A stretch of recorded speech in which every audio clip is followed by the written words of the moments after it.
to Occidental Nutrition YouTube channel. My name is Mary Sheila Ganella. I am your host and the only MSG that's good for your diet, and I am thrilled that you're here. Today I have a very special interview with my friend Tirza Dawn.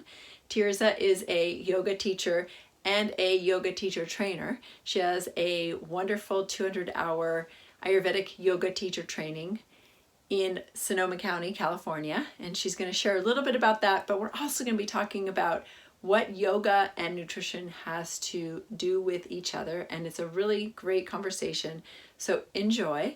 Please subscribe to my channel, and you can hit the bell right next to that for notifications, and when you're listening and if you're liking what you're hearing, just put in the comments yogi and Ayurveda and anything else you want, any questions that you have, and enjoy the show. Thank you. Hi there and welcome. This is Mary Sheila and I'm with my friend Tirza Dawn, who is a yoga teacher and a yoga trainer, and she leads an amazing yoga teacher training that is an Ayurvedic yoga teacher training. Yes. And so I brought her on we're going to talk about sort of the connections between yoga and nutrition, but first I'd love for you to introduce yourself. Thank you, Mary Sheila. Yeah. It's really fun to be here, really fun to be in conversation with you. Respect your lineage very much. So what was the question? I forget. Just tell us a little bit about yourself first, Okay. and then I'll dive deeper with that. Okay. Yes, so my name is Tirza Dawn, and I have been practicing and teaching yoga for 27 years. And in those 27 years, I've practiced kind of every sort of style of yoga you could possibly practice. And it's been a beautiful journey, and it's really becomes a path and a lifestyle more than it is even a method or a career, so to speak. It's very much my path. And more recently, 8 years ago, I teamed up with Deanna Batdorf when she opened the Dhyana Center down in downtown Sebastopol. Approached her about bringing the Ayurvedic yoga teacher training and yoga in general to her center, and we went from there. So that's kind of currently where I'm at. I also teach aerial yoga play. I teach meditation. I could tell you a lot. I'm not sure how much you want to know. But that's the basis around the yoga. Yeah, so you've been teaching yoga teacher training for 7 years. Is that what you About said? Or 8. I think we're up to 8 now. 8 years. Yeah. Awesome. Yeah. And you lead like a 10-month or full year program? Well, there's 2 actually. Yeah. So we have the 9-month program where it's a weekend program, and people can come for 1 weekend a month for 9 months. And then we have a month-long intensive, which is exactly what it sounds like. It's an intensive, it's an immersive, and that happens in the summertime for a month. And that's more, we're doing yoga and meditation every day, basically for a month. Wow. Yeah, and they're both really great. They both cover the same subjects, and they both have the same guest teachers, such as yourself.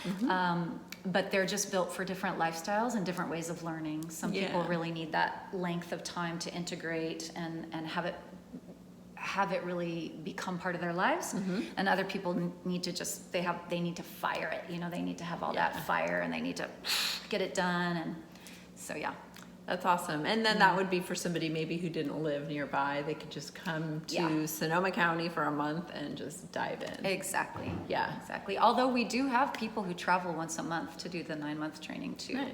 Yeah. Nice. Yeah. So Tirza and I met because we're both teachers at the Dhyana Center, and she invited me to teach some Ayurvedic whole food nutrition in her course. And so I've done that for probably about 3 years now, maybe something like that. Yeah, something like that. And it's been really fun to see all the different students that you have coming through, and just the attention to that detail of, having your students also learn the nutrition piece, because I think that's one of the things that I've really gotten from you in your teaching is that Ayurveda is yoga is not just, going into a class and doing a class for an hour and then leaving and then going about your life, and it's just this little thing. You really see it as this lifestyle. Yeah. And so we're going to kind of dive in around nutrition and yoga, but but just broaden that expansion on the lifestyle piece. Well, specifically around nutrition, or just the general feeling of the lifestyle? feeling of that, yeah. It's okay, so I'll backtrack a little and just say I like to refer to yoga as the art of the practice of non-reactivity. The art of the practice of non-reactivity. Cool. Exactly. Okay. So, I mean, what that boils down to is how do we walk our lives in such a way that we're able to dance with, surf, flow with all the different aspects that life brings to us. And so this is something, to me, yoga is life. Every piece of life is yoga. A bee taking nectar from a flower is yoga. Two people hugging is yoga. There's every aspect of life is yoga. And the non-reactivity is learning how to be in that flow so that when things come at us, all different sorts of things, whether it's joyful, whether it's challenging, whatever it is, we can keep an equilibrium. And so yoga teaches us that very specifically through our physicality, because when we're doing the asana practice, sometimes you get in situations where you're like, ouch, or you're just uncomfortable, or something is challenging in some way. And so with yoga, it teaches you to immediately breathe into that, allow for yourself to feel what's going on exactly, not react to it, maybe shift slightly, but mainly it's about breath and breathing into it. And so that concept translates also to the emotional, the mental, and the spiritual aspect of what it means to be alive, what it means to be walking this life, so that we don't have to react emotionally when things happen to us and might cause a lot of emotional turmoil. How do we take that and flow with it and allow for these emotions to go through us, but not necessarily react so harshly, which causes dissonance. It causes dissonance in society. It causes dissonance on our planet. Mm-hmm. And so then that of course branches into the spiritual aspect, because then it becomes a real spiritual path of, what are we really committed to? Are we committed to being part of a reactionary back and forth that causes conflict? Or are we committed to being centered, finding those pathways of meditation and physicality that help us to remain centered so that we can be a force of peace and love? Yeah, I love it. Yeah, so that becomes lifestyle when you start practicing. Mm-hmm. And that's what I teach in my classes and in my trainings and workshops is, part of it is, okay, do you want to choose that lifestyle? Yeah. And how do we hone in on that? Yeah. It reminds me of just really being able to create that pause, right, before we react. And so bringing it now to nutrition, I teach a lot of mindful eating. Mm-hmm. And it's that little pause and that acknowledgement that we always have a choice, mm-hmm. right? And so how are we going to react to the stress? And we are under a great deal of stress at this point in our life, on the planet, in this country, however you want to look at it. Yeah. So how can we open up that space and react differently? And I love this because I was just talking about it recently too with another colleague of ours. And one of the things that we were talking about is, and one of the things that I am so passionate about is, how can we be more in the parasympathetic nervous system? Absolutely. Where that we can come from that place of calm and react differently, and not necessarily always, because those things are going to happen. Mm-hmm. Life is going to happen, and sometimes it speeds way up, sometimes it slows down. Mm-hmm. And how are we going to handle those things so it doesn't impact our health? Exactly. Right? And, food becomes a big tool. And what's so interesting, reminds me too with yoga, there's such an emphasis on the breath. Mm-hmm. And we're thinking we're like breathing into it, maybe to be able to hold the position longer. But we're also really bringing that breath and helping to calm down the system that's struggling to hold that position, right? Mm-hmm. And even when you look at that, and I just think of, sometimes I have clients who, they feel like they're doing everything right, and they kind of are, like their food is spot on, but they're not getting the results and the healing that they're after. And it's that other piece of then, well, how are you reacting in all the aspects of your life? Yes, yes. And I love what you're bringing up about the nervous system, because really, after teaching for all these years, it boils down to that. Yeah. That pause you're talking about, that place where we can actually sink down and take that moment and calm ourselves like that, is really what it all boils down to. What I was taught and what I know to be true is that the whole asana practice of yoga was created to support meditation. That's the only reason it was created, was to be able to support calming the mind, sitting still, and being with oneself. And in this day and age, like you said, I feel like it's a survival skill at this point. Yeah. And maybe it always has been. Humanity has always dealt with a tremendous array of stresses and challenges. And nowadays it's kind of, there's a heightened sense going on. And I think it's not coincidence that in the last 20 to 30 years, yoga has become so incredibly popular all around the planet. It wasn't even known of in the early 70s. It was a very esoteric practice at that time, even though people had been studying it and practicing it for thousands of years. So here we are in a situation where there's this rise in popularity, and I really think it's a direct response. It's our innate wisdom that draws us to the things that we need most. Yeah. So the nervous system is absolutely central and key, and it has everything to do with nutrition. It has everything to do with all the things we bring in, whether it's eating exactly. things, smelling things, seeing things, Our breath. big time. Exactly. Yeah. Exactly. Yeah. So it feels good. That's kind of what it sums up to, is what helps us feel good, what helps us maintain in the midst of chaotic elements. And that's so interesting what you said about, why yoga was developed to help us with meditation. So we have to kind of connect to the body first, sometimes remember where we are, right? And how we're feeling, and then we can connect even deeper with the meditation. And connect deeper with others. Yes. I mean, that's what ends up happening, is our expansion. We expand into compassion. And it happens naturally. You don't really have to even think about it or try. That's the kind of byproduct of when you spend time with yourself in meditation and non-reactivity.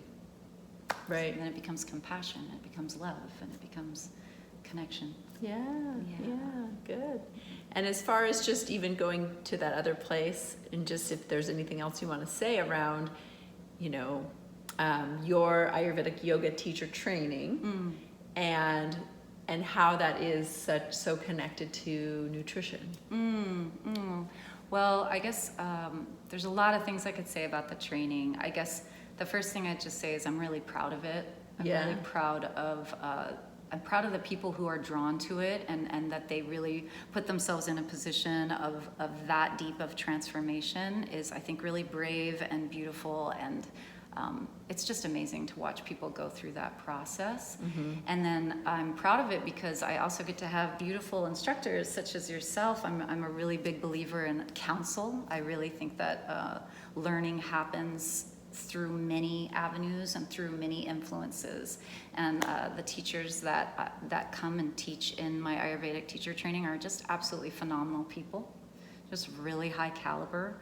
And so I love it. I love to see that. And in a lot of ways, I feel like I've really designed and developed this teacher training for people to get in touch with the leader within themselves, and to not necessarily be so influenced by outside perspectives. Yes, learn from those perspectives. Yes, learn from teachers, but honing in deeper and deeper into ourselves. So that when people emerge from my training, they're leaders. They're able to trust themselves deeper and step forward into their own light, really. So yeah, I'm super proud of it. I love that it happens at the Dhyana Center. I love that people have the Dhyana Center as such a beautiful treasure, and other places. The training happens other places too. So yeah, it's cool. Good. Yeah. Well, thank you. This has been really fun to talk about, just really that connection and what you do. And I know there's probably a ton of yoga teacher trainings out there. There are. And they're great. Lots of good ones. Exactly. And just what you bring is that, I love what you said, the counsel. You know, I'm always talking about collaboration and how key that is. Yes. And just that wisdom and allowing people, knowing whenever you take any class, you go through your own transformation. Mm-hmm. And that transformation of emerging as a leader, right? And then having that ability to, again, bring yoga into your whole life, and then to instill that in your students as well. Mm-hmm. Yeah, absolutely. And just to speak to the nutrition piece too, I wanted to just circle back to, you bringing that up. The nutrition piece for me is so essential to this training, mainly because back to that concept of what do we bring into ourselves? What are we allowing to come into ourselves to infuse us? Because that's the fuel with which we step forward as leaders, right, or step forward as compassionate people. And so the nutrition piece is actually one of the most important aspects of the training. And I have to say, I'm so appreciating you, because you have such a depth of knowledge. And Ayurveda is such a beautiful, Ayurveda and yoga are one and the same, truly. I can't imagine having a training without that concept, without helping my students to understand whatever they are bringing within themselves is part of their emergence, their enlightenment, essentially. Right. Mm-hmm. And it's beautiful. And it's also beautiful in a community respect. Yeah. And that's something that I enjoy every time we do the cooking workshops with Mary Sheila. Everyone just enjoys it so much. Everyone loves to cook together. Yeah. Everyone loves to eat together. It's an ancient, beautiful shared activity. So yeah, and we make some really yummy things. Oh my gosh, it's the best. Yeah, it's is. The best. It's really fun, and it's an honor for me. I love it. Just to come into this group and cook and share and the recipes are delicious. We make lots of Ayurvedic style condiments, really, because that's a big part of the Ayurvedic cooking, is just making things that you can put on your food. It's all about the sauce. Yeah, exactly. It really is. Exactly. And one of the things I love to say when it comes to nutrition is, how is, food is information, right? So food is information that we're taking it in, and how does each, ingredient, and how does it meeting our physiology? And if we start to understand that, just like when you're doing yoga, you can tell like which muscles are firing, right? And where you're supporting the body. And then with the nourishment, it's like, wow, how is, what is protein doing in my body? What about fats? How are they working? What is their role? How do they buffer my physiology? And what about carbohydrates? And what about all these micronutrients and different things? And so we really get into that nitty gritty, just so you have that foundation of, this is why it's so important. And sometimes, we have to be reminded, Oh yeah, I have to be reminded. It reminds me every time when we go into bone health and hormone and adrenal health, which Mary Sheila brings to it. It is amazing. And every time you teach it, I'm reminded again, because I know one angle of it, but not as well as that angle that you have, with down to the nitty gritty. Yeah. What's actually happening with our bones when we eat certain things, when we stretch in certain ways. Yeah. It's really incredible. And that's what I think, yoga, it maybe being a yoga teacher, being a nutritionist, sometimes we're teaching people things they already know, right? Like maybe they don't know this posture, but their body knows that. Absolutely. Like we know nutrition. It's innate knowledge in our body. But my thing is, and this is for myself included, to truly know something is because we're doing it. Yes. So if we're not doing it, do we really know it? Yes. And it's important for all of us to constantly be reminded and put ourselves in a space of, the beginner's mind of learning something and being reminded, oh yeah, I used to do that, or I didn't realize that.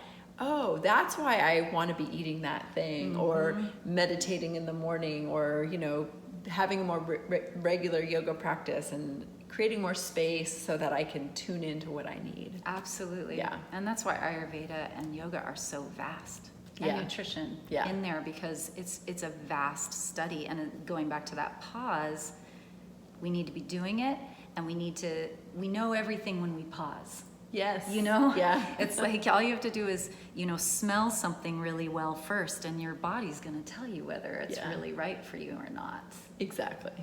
And if you take that deep breath before you move into an asana, your body's going to know whether it feels good to do that or not. Right. So, exactly. And mindfulness. Sometimes we might still choose to do the thing that's not going to serve us the best, but gotta have your chocolate and latte sometimes.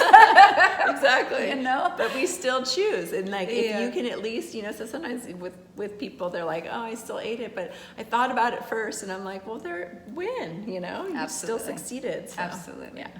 Well, thank you so much. Yeah. Super fun to talk to you. Super awesome. Yeah. Super fun to talk with all of you. Thank you for being here. So if you're interested at all in Tirza's offerings of her yoga teacher training that takes place in Sonoma County, and and who knows, maybe they'll take place other places at some point. So you can check out her website and